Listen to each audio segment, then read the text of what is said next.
Hello eighth class. आज हम आपका इंग्लिश ग्रामर का चैप्टर नंबर 30 स्टार्ट करेंगे, जिसका क्या नाम है, प्रोनाउंस। ओके, प्रोनाउंस मतलब आपने पढ़ा होगा जो नाउन का जगह ले लेते, यानी कि नाउन को जो रिप्लेस कर दे वो क्या होता है, हमारे pronouns. A pronoun is a word that can be used in a place of noun और a noun phrase. Compare the following. अब ये कंपेयर करते हैं, ये आपका डेफिनेशन हो जाएगा, ठीक है। जो नाउन या नाउन फ्रेज का जगह ले ले, रिप्लेस कर दे और वो वर्ड आ जाए, तो वो क्या होते हैं, हमारे प्रोनाउंस, ठीक है, जो वर्ड हम यूज़ करें नाउन की जगह पे। अब ये देखो, जैसे कि Ranganathan met Priyanka in the market, ठीक है। रंगनाथन प्रियंका से मिला, मतलब कि मार्केट में। Ranganathan invited Priyanka to his house, तो रंगनाथन ने इनवाइट किया प्रियंका को उसका घर पे आने के लिए। प्रियंका एग्रीड, प्रियंका क्या हो गई, वो मान गई, ठीक है, एग्री हो गई। Ranganathan thanked Priyanka for this, तो रंगनाथन ने थैंक किया प्रियंका को। अब देखो यहाँ पे सारे नाउन से, ये भी नाउन है, ये भी नाउन है, मार्केट भी नाउन है, रंगनाथन नाउन, ये भी नाउन, ठीक है। तो ये हाउस, प्रियंका, रंगनाथन, ये भी जो भी चीज़ें हैं, ये क्या है, हमारा नाउन से। अब देखो इसको हम रिप्लेस कैसे करते हैं। पहली चीज़ तो सही है, रंगनाथन मेड प्रियंका इन दी मार्केट, पहले तो पता चलना चाहिए ना, पहले नाउन की जगह किसके जगह पे क्या। अब देखो रंगनाथन क्या था, रंगनाथन इन्वाइटेड प्रियंका, अब ये क्या लिखेंगे, ही इन्वाइटेड हर, ठीक है। क्या ये रंगनाथन का वर्ड ही यूज़ कर लिया और प्रियंका को इनवाइट किया, तो प्रियंका की जगह पे her, he invited her to his house, she agreed, यानी कि प्रियंका की जगह पे क्या वर्ड यूज़ किया हमने, प्रियंका की जगह पे यूज़ किया शी। ओके, ही थैंक्ड हर, अब प्रियंका को यानी कि उसको उसने थैंक किया, ठीक है, तो हर हो गया। तो यानी कि ही शी हर, हमने देखा ना अभी नाम की जगह पे सारी जगह क्या यूज़ किया हमने, ही शी हर यूज़ किया।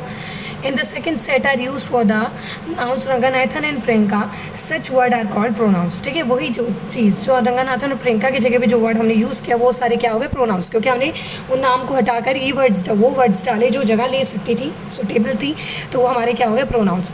अब आगे काइंड्स ऑफ प्रोनाउंस पे बेटा। Pronouns are of the following kinds, ठीक है। प्रोनाउंस के देखो काइंड्स क्या होते हैं, बहुत तरीके के होते हैं, एक एक करके हम सारे काइंड्स प्रकारों को पढ़ेंगे, कितने तरह के होते हैं। पर्सनल प्रोनाउंस, पहला होता है personal pronouns. The pronounce use in a place of an person, animal, thing और अ प्लेस, यानी कि वो प्रोनाउन जो एक आदमी, एक एनिमल या थिंग के लिए यूज़ होता हो, are called personal nouns. Pronouns, personal pronouns are also called because they stand for 3 persons, ठीक है। पर्सनल प्रोनाउंस को इसलिए कहा जाता है क्योंकि ये स्टैंड फॉर 3 person, ठीक है, first person, second person, third person. अब देखो कैसे, first person stand for the person speaking, first person में वो आ जाता है जो बोल रहा है, जैसे I for the person speaking, I, we, मैं, माई, माइन, आवर, मी, अस, तो ये बात हो रही है, जो बात कर रहा है अपने बारे में ही, वो आता है first person. Second person stand for the person spoken, और जिसके बारे में बात किया जा रहा है वो सेकंड पर्सन में आता है, जैसे यू, ठीक है, योर, ये सारे कौन से वर्ड हो गए हमारे, सेकंड पर्सन में आ जाते हैं, ठीक है। तो अब थर्ड पर्सन में क्या आ जाए, the third person stand for the person spoken, ठीक है। अब ये क्या होता है, for example he, she, it, they, him, her, them, his, their, its, etcetera. अब ये वो होते हैं, ये हो रहा है जिसके बारे में बात किया जा रहा है। देखो ये हो गया जिसके बारे में जो बात कर रहा है, ये हो गया जिससे बात कर रहा है, ठीक है। ये अब वो दोनों मिलके जिसके बारे में बात करेंगी तो थर्ड पर्सन में आ जाता है, ठीक है, जब किसी तीसरे के बारे में बात चल रही हो, ठीक है। एक जैसे मैं कुछ बोल रही हूँ, दूसरा जिसको बोल रही हूँ वो हो गया, ठीक है। अब एक सेंटेंस ऐसा बोल दो जिसमें हम दोनों मिलके मैं किसी तीसरे के बारे में बात कर रही हूँ, तो वो थर्ड पर्सन हो गया, ठीक है।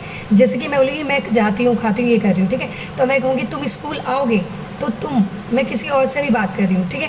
अब मैं अगर ये कह दूँ कि क्या नाम है, एक ऐसा सेंटेंस बता दूँ, बात कर रही हूँ कि क्या वो आएगा, तो मैं किसी और से पूछ रही हूँ, किस तीसरे आदमी के बारे में या तीसरे पर्सन के बारे में। क्या मैं किसी और से बोली क्या आज सुनीता आएगी, स्कूल आएगी, तो फिर मैं किसी और के बारे में, तीसरे पर्सन के बारे में आती हूँ, तो थर्ड पर्सन में वो आ गया, ठीक है। अब पर्सन सिंगल, अब देखो पर्सन क्या, first person, second person, third person हमने पढ़ा। अब देखो सिंगुलर और प्लूरल में कैसे होता है, देखो सिंगुलर मतलब एक चीज़ हमने पढ़ा है, प्लूरल मतलब एक से ज़्यादा चीज़ें। सिंगुलर मतलब फर्स्ट पर्सन में आई, माई, माइन। अब देखो आई प्लूरल में वी बन जाएगा, माई, आवर बन जाएगा, माइन, अस बन जाएगा, ठीक है। सेकंड पर्सन में यू, योर, ठीक है, तो धाइन, योर, योर्स। अब ये देखो ये सारे वर्ड्स वो होते हैं जो चेंज होगा, प्लूरल बन जाएंगे, जैसे यू का यू ही हो जाएगा, योर का योर ही रहेगा, ओके। अब थर्ड पर्सन में जैसे he, she, it, her, his, him, her. अब देखो ही का दे, शी, देम, ठीक है, देयर, देयर्स, अब देखो ये चीज़ें बन गई। अब ये ना हम जेंडर में देखेंगे। अब जैसे शी है, शी के लिए क्या बन जाएगा, शी के लिए हर ही हो सकता है ना, शी हर हो गया, ठीक है। ये हिज हिम हर, तो ये सिंगुलर हो गया। पर यहीं अगर प्लूरल देम, दे में ही भी हो सकता है, शी भी हो सकता है, ठीक है। दे मतलब भी उसमें लड़के भी हो सकते हैं, लड़के भी हो सकते हैं, देम में भी कोई भी हो सकता है, देयर में भी कोई भी हो सकता है, ठीक है। तो यही देखो, अब मैस्कुलाइन में देखो, ही हिज हिम, ये सारे लड़कों के लिए वर्ड यूज़ होंगे, ठीक है, जो मेल हो, जो जेंडर में मेल हो। फेमिनाइंस में शी हर हर्स हो जाएगा, ठीक है।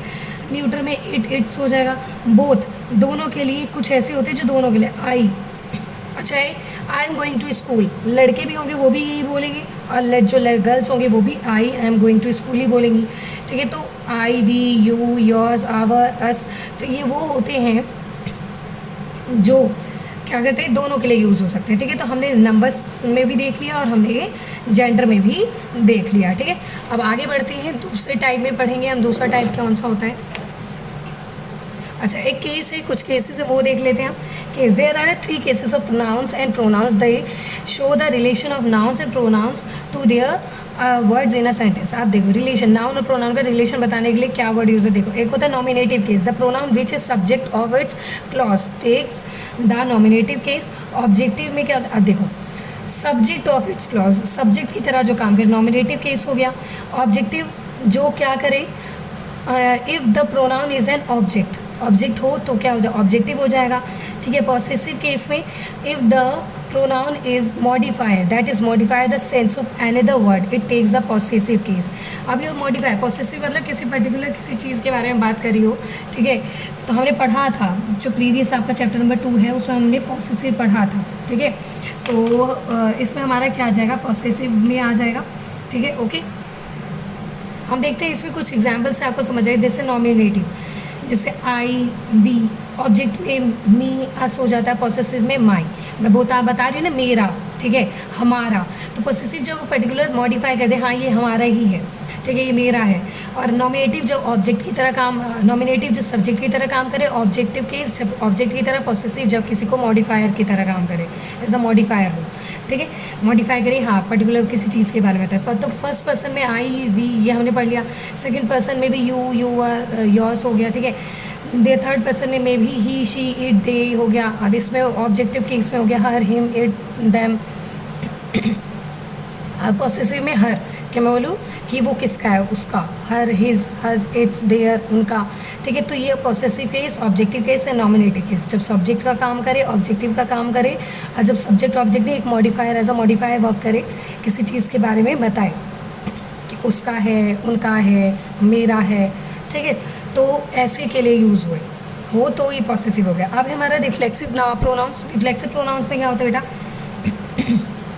when the action of an object reflects upon itself, जब कोई चीज़ रिफ्लेक्ट करे अपने आप को ही, वो रिफ्लेक्स प्रोनाउन होता है। जैसे आई क्वेश्चनड माई सेल्फ, मैंने अपने आप से क्वेश्चन पूछा, तो आई सब्जेक्ट को ही के ही बारे में एक्सप्लेन कर रहा है ना, रिफ्लेक्ट हो रहा है माई सेल्फ, तो ये हो गया। She wants her self, she went her self, वो खुद से गई, हर सेल्फ, ठीक है। यू ब्लेम्ड योर सेल्फ, तुमने अपने आप को ही दोषी ठहराया, तो यू ब्लेम्ड योर सेल्फ, तो जब सब्जेक्ट को ही क्या करे, रिफ्लेक्ट कर दी, ठीक है। तो हो जाते हैं हमारे क्या, रिफ्लेक्सिव प्रोनाउंस। और ये किसी कंपाउंड वर्ड से बनते हैं, जैसे कि my self, my plus self, my self, him plus self, him self, your plus self, your self, it plus self, it self, ठीक है। आवर सेल्फ, आवर सेल्फ, ठीक है। तो समझ में आया। अब आ जाएगा एम्फैटिक प्रोनाउंस। अब इसमें क्या आता है एम्फैटिक प्रोनाउंस में, when the ever reflexive pronouns are placed after the subject to emphasize a particular point, they are called emphatic pronouns. जब ये क्या करे, किसी सब्जेक्ट को क्या करे, आफ्टर द सब्जेक्ट आए, ठीक है, किसी पर्टिकुलर पॉइंट को शो करने के लिए, पर्टिकुलर पॉइंट को एम्फेसाइज करे उसमें। जैसे she herself said the puzzle, अब देखो शी हरसेल्फ, उसने खुद से ही पजल को सॉल्व किया, ठीक है, सेव्ड किया, अपने पजल को खुद से ही सेव किया। We ourselves confessed our guilt, हमने खुद से ही अपना मतलब कि अपने जो अपना दोष जो है खुद से ही कन्फेस्ड किया, खुद से ही माना, ठीक है। तो क्या हो रहा है इसमें, हमारा सब्जेक्ट के बाद जस्ट आ रहा है, ओके। सब्जेक्ट के बाद जब रिप्लेस हो कोई भी, तो वो हमारा कोई भी रिफ्लेक्सिव प्रोनाउन, ये भी रिफ्लेक्सिव प्रोनाउन है, सब्जेक्ट के बाद रिप्लेस हो, प्लेस्ड हो, सब्जेक्ट के बाद आए, ठीक है, और एम्फेसाइज करे किसी पर्टिकुलर पॉइंट को, तो क्या हो जाएगा हमारा एम्फेटिक प्रोनाउंस। ओके, अब आएगा हमारा इंडेफिनेट प्रोनाउंस। जब हमें पता ही ना हो किसी चीज़ का, ये एम्फेटिक, हाँ ये वो होते हैं हमारे इंडेफिनेट प्रोनाउंस, मतलब कि ऑल आर इक्वल। अब हमें नहीं पता चला किन की बात हो रही है। जब सबके बारे में बात हो, when a pronoun is referred to a person और thing in a general way, ठीक है, इज कॉल्ड इनडेफिनेट प्रोनाउंस। ठीक है, जब हम किसी चीज़ का इंडेफिनेट ना हो कि पर्टिकुलर हम किस चीज़ के बारे में बात करें, जब सबको लेकर चले, one must do one's duty, सबको अपनी ड्यूटी करनी चाहिए, some cross the road, a few will recover. ठीक है, तो जब हम किसी रिफ़र करें ऐसी चीज़ को जो डेफिनेट ना हो, जो फिक्स ना हो, तो हमारे इंडेफिनेट प्रोनाउंस में आ जाते हैं। ओके, अब पढ़ेंगे हम डिमॉन्स्ट्रेटिव प्रोनाउंस। डिमॉन्स्ट्रेटिव प्रोनाउन में the pronouns that point the object और direct to the object they refer to are called demonstrative object. This that these, जब किसी एक पर्टिकुलर चीज़ को ऑब्जेक्ट करें, ठीक है, दिस इज़ माई बैग, तो मैं किसी पर्टिकुलर ऑब्जेक्ट को रिफ़र कर रही हूँ, तो वो डिमॉन्स्ट्रेटिव प्रोनाउंस में आ जाता है। डिस्ट्रीब्यूटिव प्रोनाउंस में the pronouns that refer to person, place और thing at a time are called distributive pronouns. जब मैं किसी एक टाइम में सबको कर रही हूँ, जैसे ईच, ठीक है, हर एक, आइदर कोई भी, नाइदर कोई भी नहीं, ठीक है, एवरी सब, तो ये हमारे डिस्ट्रीब्यूटिव प्रोनाउंस हो जाते हैं। ठीक है, रिलेटिव प्रोनाउंस, जब रिलेटिव प्रोनाउंस में वो आ जाते हैं, the pronouns who, whose, whom, which, that, which join two sentence after a noun are called relative pronouns। ठीक है, जो दो सेंटेंस को जोड़े, जैसे Rabindranath Tagore was a great poet. अभी देखो एक सेंटेंस किया है, Rabindranath Tagore was a great poet, बहुत महान कवि थे। फिर गॉट द नोबेल प्राइज़, हमने क्या लिया, who got the Nobel prize. ठीक है, जिनको क्या मिला, नोबेल प्राइज़ मिला। ठीक है, तो हमने दो सेंटेंस को जोड़ा ना, ठीक है, तो ये हमारे हो गए रिलेटिव प्रोनाउंस, जो रिलेट कर दे एक सेंटेंस को दूसरे सेंटेंस से। The poet is the antecedent of who. ठीक है, तो जो जिसको रिलेट, जिसको हो रहा है, तो वो हमारा क्या हो जाएगा, जिस वर्ड से जो, तो एंटीसीडेंट हो गया, एंटीसीडेंट हो जाता है, एंटीसीडेंट हो जाता है। ठीक है, अब इसमें आगे देखते हैं। ये समझ में आया बेटा आपको कि रिलेटिव प्रोनाउंस क्या है, जो एक सेंटेंस को दूसरे सेंटेंस से ज्वाइन कर दे। ठीक है, आर कॉल्ड नाउन्स को, ठीक है, are called relative pronouns. Okay, जैसे पोएट को, पोएट था, उसको इस वर्ड से किया, ज्वाइन किया, ठीक है, दूसरे सेंटेंस में जोड़ा हमने, इसको, इस सब्जेक्ट नाउन को जोड़ना था, तो हमने हु यूज़ किया। ठीक है, तो इसमें फ़र्क क्या होता है बेटा, हु, हुज, हुम, विच हमने इसमें ही पढ़ा था, इंटेरोगेटिव में भी आ जाता, तो इंटेरोगेटिव और इसमें थोड़ा फ़र्क होता है। इसमें जब किसी चीज़ के बारे में बताया जा रहा हो तो रिलेटिव, पर जब क्वेश्चन किया जा रहा हो तो वो हमारा क्या हो जाता है, इंटेरोगेटिव हो जाता है। ठीक है, तो इसमें आप कंफ्यूज नहीं होंगे। It may be noted that relative pronoun are also joint to sentence. देखो कंजक्शन, रिलेटिव प्रोनाउन भी जोड़ते हैं, they act as a conjunction too. हमने कंजक्शन भी पढ़ा है ना, जो दो सेंटेंस को जोड़ने के काम आए, तो कंजक्शन की तरह भी काम कर जाते हैं। अब इंटेरोगेटिव प्रोनाउन बता दिया, pronoun that is use to ask questions are interrogative pronouns. जो क्वेश्चन करने के लिए पूछा जाए तो वो हमारे इंटेरोगेटिव होता है, हु, हुज, हुम, किसका है, वाई, क्यों, व्हाट, क्या, व्हेन, कब, ठीक है, वेयर, कहाँ, तो ये हमारे क्या होंगे, इंटेरोगेटिव प्रोनाउंस होंगे। तो प्रोनाउंस के हमने बहुत तरीके के पढ़ लिए प्रोनाउंस, ठीक है, 8 टाइप्स के पढ़े हैं। अब use of it as a pronoun, pronoun का इट बहुत लोग कंफ्यूज होते हैं कि इट हम नॉन लिविंग थिंग में यूज़ करें, कहाँ कहाँ करें, तो कंफ्यूज हो सकते हैं, तो इसलिए बताया कहाँ कहाँ। The word it is the third person in a singular number and use to place of lifeless object. देखो पहले तो सिंगुलर चीज़ों के लिए यूज़ होता है, और लाइफलेस थिंग के लिए, जिसके पास लाइफ ना हो, जो जिंदा ना हो, ठीक है, निर्जीव चीज़ों के लिए। It is doubtful whether he will help us और नॉट। ठीक है, तो डाउटफुल है, तो ये थॉट है ना, ठीक है, जैसे कि बर्ड्स हो गए, animal, insect, children, weather etcetera, object, तो लाइफलेस थिंग्स के लिए। It is better to give the system a little rest. It was a beggar who was over run by the car. When I saw the child it was a sleeping. ठीक है, तो it was sleeping, जब हमें पता ना हो, देखो कहाँ कहाँ वर्ड, बर्ड्स के लिए, एनिमल्स के लिए, इंसेक्ट, चिल्ड्रन के लिए भी इट हम यूज़ कर सकते हैं। चाइल्ड की बात हो रही है तो इट हमने यूज़ करा। ठीक है, समझ में आया बेटा, तो ये हमारे हो जाते हैं इट, यहाँ पे लिखा हुआ है, उन वर्ड्स के लिए हम इट यूज़ कर सकते हैं। ओके, अब ये however when a sentence is tend to the point to the gender of an animal, he or she is used instead। अब जब किसी पर्टिकुलर जेंडर की बात कर रहे हैं हम एनिमल में, तो ही शी हम तब यूज़ कर सकते हैं। ठीक है, बाकी ज़्यादातर एनिमल्स के साथ हम इट ही यूज़ करते हैं। अब जैसे कहाँ यूज़ करते हैं, there is a lioness in the corner with her cubs. हमें क्या बताया कि वहाँ पे एक लॉयनेस है, एक शेरनी है, जो किसके साथ है, विद हर, अपनी अपने बच्चे के साथ है, ठीक है। तो अगर जेंडर हमें पता है तो हम ही शी का यूज़ कर सकते हैं। ओके, समझ में आया बेटा आपको? अभी देखते हैं हम आगे। तो यहाँ वही वर्ड है, यहाँ कहाँ हम यूज़ कर सकते हैं आगे, जैसे each, the word is each and every take singular pronouns. Each और एवरी वर्ड सिंगुलर के लिए यूज़ होता है, सिंगुलर प्रोनाउंस के लिए, ठीक है। Each P prize winner was given sweet, ठीक है। Every bowler bowled bowled his quota of 10 overs, ठीक है। तो ये क्या है कि सब बॉलर, तो ईच एंड एवरी सिंगुलर चीज़ों के लिए यूज़ कर सकते हैं हम। तो यहीं पे ये चीज़ें एक्सप्लेन करके थोड़ा थोड़ा आपको बता रखा है कि कुछ ऐसी चीज़ें होती है एक्सेप्शनल जो जहाँ जहाँ कहाँ यूज़ हम कर सकते हैं, ठीक है। Look at the following sentence, ये कुछ ऐसे सेंटेंस है जो wrong, correct, incorrect, correct. He loves you more than I, ठीक है, नॉमिनेटिव है। तो यहाँ लिखेंगे he loves you more than me. Okay okay, तो ये हमारा ठीक है। नॉमिनेटिव नहीं कर सकते, नॉमिनेटिव मतलब सब्जेक्ट की तरह यूज़ नहीं कर सकते, मी की तरह object, as a object use करेंगे, ठीक है। तो ये कुछ ऐसे हैं, it was her who gave me this gift, तो इट वॉज शी, ठीक है। तो ऑब्जेक्ट कहीं कहीं ऑब्जेक्ट क्या होगा, गलत हो जाएगा, नॉमिनेटिव हमें यूज़ करना पड़ जाएगा। तो ये सेंटेंस आप ध्यान से पढ़ेंगे कि यहाँ पे हर नाउ यूज़ होके शी यूज़ होगा। इनकरेक्ट में I am him whom you gave a pen, I am he who you gave a pen, ठीक है। मैं वही हूँ जिसको तुमने पेन दिया, ठीक है, तो वही हूँ। तो ये सेंटेंस क्या है, कहीं कहीं क्या हो जाता है, हमें ऑब्जेक्टिव और नॉमिनेटिव का ध्यान रखना पड़ता है। अगर हमने गलत लगाते हो इनकरेक्ट हो जाता है। इनकरेक्ट है you are thinner than I, तो ये आई यहाँ पे नॉमिनेटिव गलत है, objective you are thinner than me, मुझसे तुम, ठीक है। अब देखो you are thinner than I, कि तुम मेरे से पतले हो, मुझसे पतले हो, ये सेंटेंस होता है। तो ये वाले इसमें कोई सेंस नहीं बनेगा, ये ठीक है, you are thinner than me, तुम मुझसे पतले हो। तो यही है wrong and incorrect and correct sentence का, इसको आप ढंग से पढ़ लेना, हो सकता है आपके एग्जाम में आ जाए।